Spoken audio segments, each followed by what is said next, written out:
Aloha, ladies and gentlemen. Welcome. My name is SprinkleBeard. We stream every day over at twitch.tv/SprinkleBeard every day, except for Sundays, 11 a.m. Eastern Standard Time to 3 p.m. Eastern Standard Time. Today's raid video is our review of the Spirit Keep. So as we're going through these keeps, we are not talking about stage 1 because stage 1 is pretty much easy for anybody. Pretty much the moment the keep's open, you should be able to do stage 1 fairly reliably. We are going to look at stage 20, and the point of this is to show you at maximum, at worst, what you are to expect when you go through said dungeon. For this video, I'm also going to be removing a lure from my party because I do a shenanigan where I just don't let the boss ever... Ooh, pardon me. I don't let the boss ever have a turn, and consequently, she never gets a turn, she never damages me, so that's not going to be too helpful in this video. Yeah. So here, we'll put in a Royal Guard. Why not?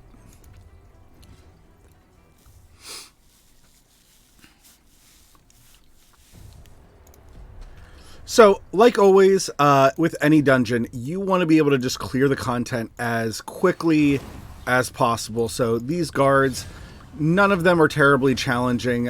You might get surprised as they get higher level and they start just doing more damage to you. There are champions like here, Loria, in this black armor and like full gothic look. She does, in fact, have a block revive. So if you find like your party is dying too quickly, that just means work on their ranks, maybe upgrade their gear a little bit. Other than that, nothing in here should be too terribly difficult.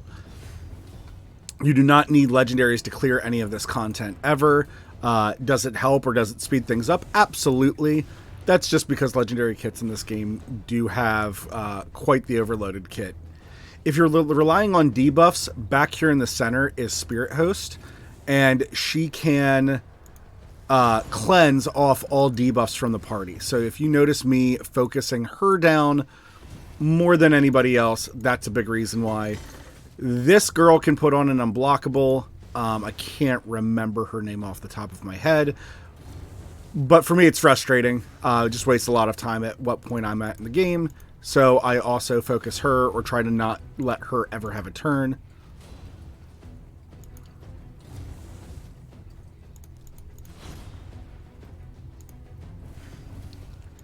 So, as we get to the boss, the current staple that we do for these videos is to show off what you are to expect. We let everybody get at least one turn, because I don't think that the turns actually change after that besides what they do. So to review her kit, she's immune to all forms of hard CC. So that's stun, freeze, sleep, provoke, fear, true fear, and then things like block active skills, block passive skills, increasing cooldowns, which is very similar to block active skills. They are different though. HP balancing effects or HP exchange effects. She has a passive called Revitalize. Heals this champion by 50% of their max HP at the start of each turn. So whenever her yellow turn meter bar fills up and she goes, when she activates, you know, her turn is active, she will gain 50% of her max HP. For a lot of players, this can be very difficult to deal with. This is actually one of the much easier bosses because she's just so wildly gimmicky on that 50% HP. So we'll talk about that in a second. Removes all debuffs from this champion. Places a block debuffs on this champion for 2 turns. So here is a way that she can shield herself, and if you're not able to stop her from getting off this skill, it is not critical by any means. It just puts you back for 2 turns. So there is a reason to potentially bring in a buff strip into this. Otherwise, you just need to make sure that your party can outlive those 2 turns. Last but not least, attacks all enemies. Damage increases according to this champion's current HP.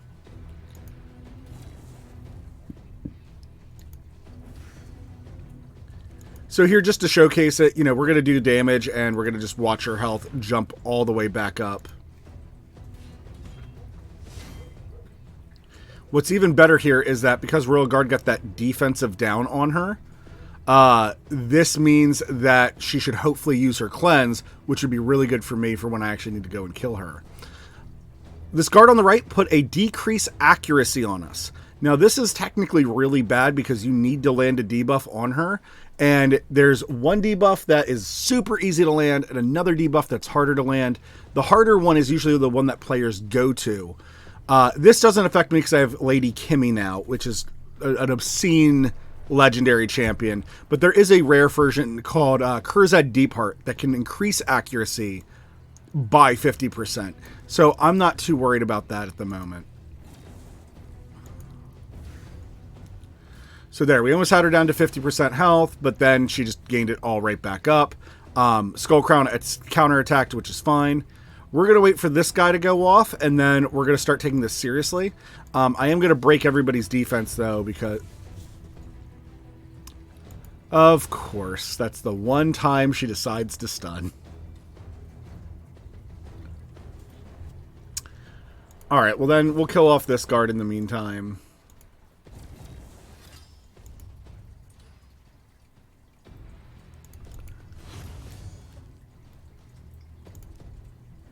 Hilariously awkward. And she didn't cleanse off the one, so maybe she has to cleanse off two.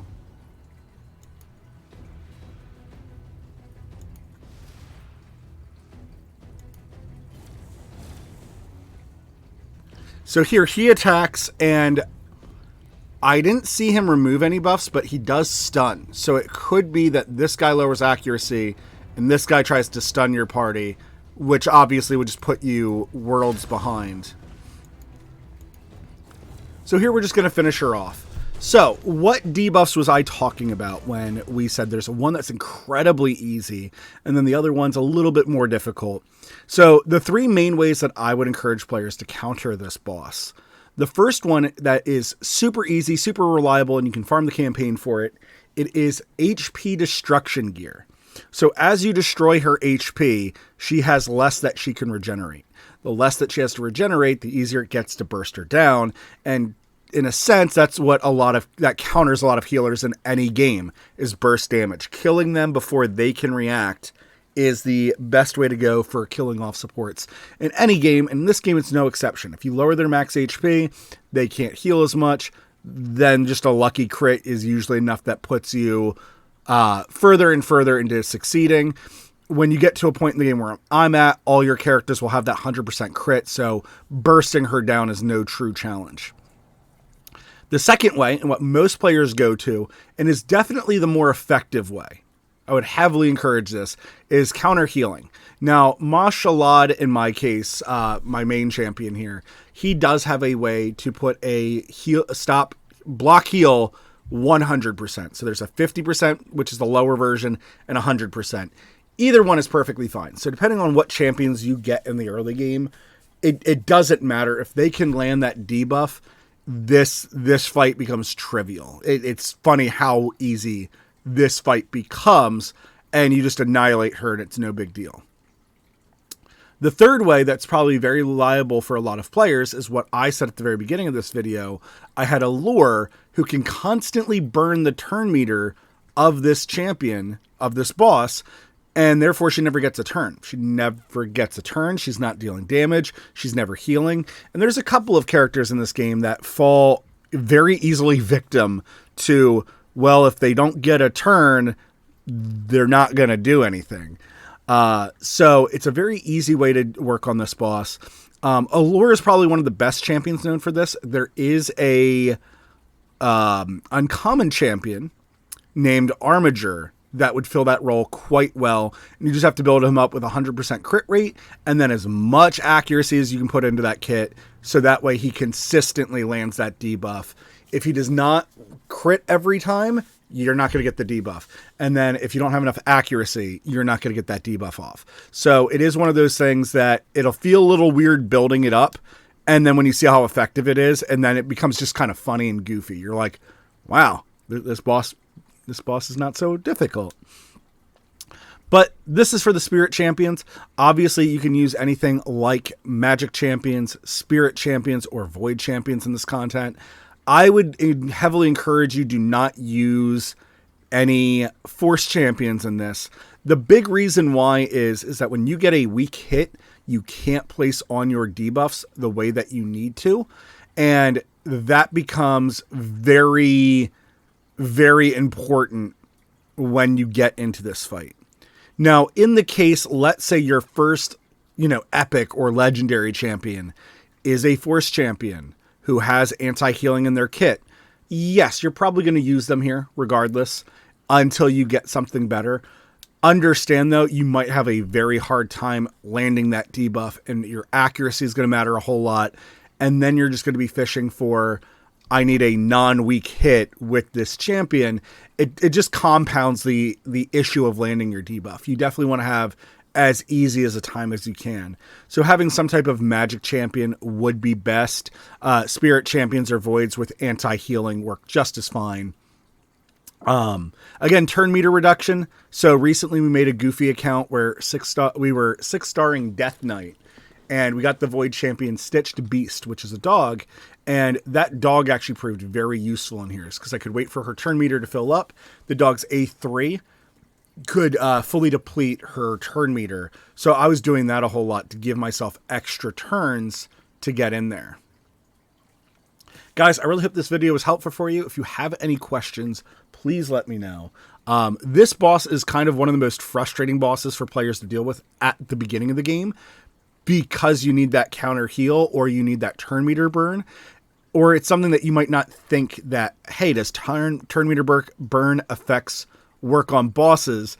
And it works on a surprising number of bosses. There are a lot of bosses like in the Doom Tower that are immune to it, or they reduce how much affects them. But in the non-Doom Tower areas, turn meter burn is a very, very reliable strategy, and it doesn't always work, but when it works, it feels amazingly powerful. But anti-healing or HP destruction might be easier for more players to gain access to. It just depends on what champions you have available. If you have any questions, please leave them in the comment section down below. If you like this content and this review, please feel free to hit that like and subscribe button, or follow us over at twitch.tv/SprinkleBeard. And guys, until that next time, ta-ta.